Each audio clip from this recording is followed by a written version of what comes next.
Hello my viewers, আসসালামু আলাইকুম। কেমন আছেন আপনারা? আশা করি সবাই ভালো আছেন। Welcome to জলিস kitchen. আজকে জলির কিচেনে আমি একটা ভেজিটেবল খিচুড়ি বানাবো। আর ভেজিটেবলটা খিচুড়িটা বানানোর জন্য আমি কি কি সবজি নিয়েছি সেটা আপনাদের সাথে শেয়ার করব। আর ভেজিটেবলটা কিন্তু খুবই ছোট ছোট করে কেটেছি। তো এখানে পুরো ফ্রেশ চপড ভেজিটেবল, কোনোটাই ফ্রোজেন না। তো প্রথমে দেখতে পাচ্ছেন এগ প্ল্যান্ট আছে, এখানে আছে র্যাডিশ লাল মূলা, এখানে আছে গাজর আছে, এটা গাজর আছে, তারপরে গ্রিন বিন আছে, আলু আছে, তারপরে আছে কলিফ্লাওয়ার আছে, এন্ড দেন আর কি আছে, আরো মনে হয় কি একটা সবজি আছে যেটা আমি এখন নামটা ভুলে যাচ্ছি বা খুঁজে পাচ্ছি না, বাট এনিওয়ে অ্যাটলিস্ট 5 থেকে 6 রকমের ভেজিটেবল এখানে দিয়েছি। অ্যান্ড এখানে মুগ ডাল আর মসুরির ডাল একসাথে ভিজিয়ে রেখেছি। তো বেসিক্যালি আমি অ্যাকচুয়ালি আমার একটা ফ্রেন্ডকে দেখতে যাব, ওর শরীরটা বেশি ভালো না। তো ওকে ডাক্তার একেবারেই কোনো মানে লো ডায়েট এবং কোনো মশলাপাতি তেল ছাড়া খাবার খেতে বলেছে। তো আমি ভাবলাম যে একটা সবজি খিচুড়ির সাথে যদি ডাল দিই তাহলে প্রোটিনও পাবে, সবজিও পাবে, আর একটু খিচুড়ি টাইপের হসপিটাল থেকে আসলে খেতেও ভালো লাগে। তো তার জন্য আমি ভাবলাম যে তাহলে একটু সবজি খিচুড়ি বানিয়ে নিই।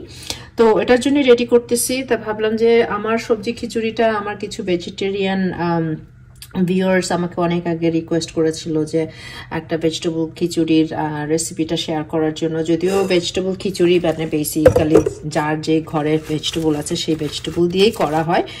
তো সাথে আপনারা গ্রিন পিসও দিতে পারেন, আমি একটু গ্রিন পিস এখানে অ্যাড করে দিব। সো যত বেশি সবজি হবে তত অ্যাকচুয়ালি প্রপার নিউট্রিশনও হবে এবং খাইতেও ভালো লাগবে।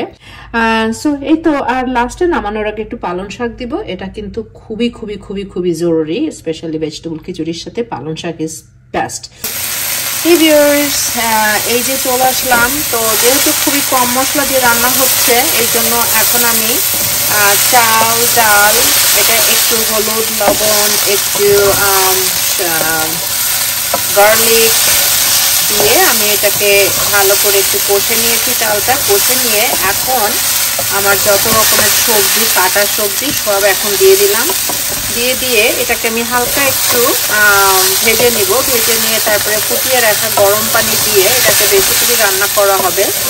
তো আমি আসলে মশলাটা খুবই কম দিয়েছি, হলুদটা একটু দিয়েছি যাতে করে কালারটা সুন্দর লাগে দেখতে। পেঁয়াজ দিয়েছি, রসুন দিয়েছি, আর হচ্ছে কাঁচা জিরা দিয়েছি। এটা ভালো করে কষে নিব। এখন কষে নিয়ে তারপরে দিয়ে দিব ফুটিয়ে রাখা গরম পানি। আর আমি পাতলা খিচুড়ি পছন্দ করি, আমি খুবই পাতলা পছন্দ করি, বাট আমার ফ্রেন্ডটা ও অত বেশি পাতলা পছন্দ করে না, ও একটু ঘন খিচুড়ি পছন্দ করে। তো ওর জন্য আমি একটু ঘন করে রান্না করব। তো এই তো কষা হয়ে গেলে গরম পানি দিয়ে এটাকে ঢেকে রাখবো যাতে করে সবজি এবং চাল ডাল ভালো করে সিদ্ধ হয়ে যায়। তো এই তো খিচুড়িটা রান্না করতে তেমন বেশি সময় লাগে না। আর তেল দেখতে পাচ্ছেন না দেওয়ার মতো অবস্থা, কারণ ওকে তেল খেতে না করেছে। তো যার ফলে এটা মানে খুবই খুবই 2টা ড্রপ তেল দিয়েছি, যার ফলে খুব ড্রাই দেখতে পাচ্ছেন। কড়াইয়ে একদমই কোনো তেল নাই।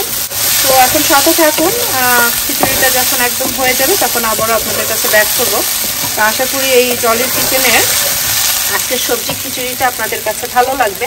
আর দেখতে পাচ্ছেন সব ফ্রেশ ভেজিটেবল, 5-6 রকমের ভেজিটেবল এখানে আমি দিয়েছি, খুবই হেলদি। ভিউয়ার্স, এই যে ব্যাক করলাম একদম ফাইনাল লুকস নিয়ে। আমার খিচুড়ি হয়ে গেছে। আমি জাস্ট যেহেতু খুবই কম তেল দিইনি বলতে গেলে, নামানোর আগে আধা টিস্পুন ঘিটা উপরে দিয়ে দিলাম। এখন আমি চুলাটা বন্ধ করে দিব। তো দেখতে পাচ্ছেন একদম খিচুড়িটা হয়ে গেল, খুবই অ্যামেজিং লাগতেছে দেখতে, মুখরুচি তো ডেফিনেটলি। সবজিগুলো ভালো সুন্দর করে সিদ্ধ হয়ে গেছে। আর বেশি এর থেকে আর বেশি পাতলা করবো না বা ঘন করবো না, আই থিঙ্ক এটা পারফেক্ট আছে। এখন চুলাটা বন্ধ করে দিচ্ছি। এন্ড হয়ে গেল জলের কিচেন থেকে ভেজিটেবল খিচুড়ি। তো দেখতেই পাচ্ছেন অসম্ভব মজার একটা খিচুড়ি, আর অনেক হেলদি হয়েতে করেছি, অনেক সবজি দিয়েছি। তো আশা করি আপনাদের এই জলের কিচেনের এই সবজি খিচুড়িটা ভালো লেগেছে। যদি ভালো লাগে, like, share, comments, and of course follow me on Facebook page, and don't forget to subscribe Jolly's YouTube channel, Jolly's Kitchen/Healthy Lifestyle.